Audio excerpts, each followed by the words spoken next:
नमस्कार मित्रांनो, लग्नानंतर होईलच प्रेम मालिकेच्या पुढील भागात नंदिनी घरी आलेली असते. त्यावर काव्या म्हणते की नंदिनी ताई मला भेटायला आली, ऑल द बेस्ट करायला आली आहे, पण मात्र तिची नजर कोणत्या तरी दुसऱ्याच व्यक्तीला भेटायला आली आहे.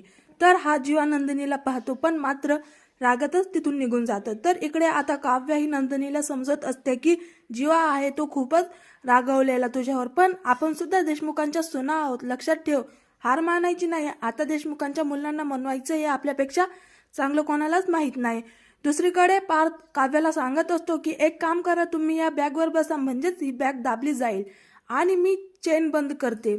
तर काव्या म्हणते की अहो नेहमीच असं तुमचं एवढं काय भरलं बॅगमध्ये की चेन लागत नाही.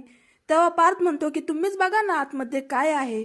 तर काव्या आता बॅग ओपन करून बघते, तर तिला मोठा धक्काच बसतो. म्हणजे तिच्यासाठी पार्थने एक सरप्राईज ठेवलेला असतो.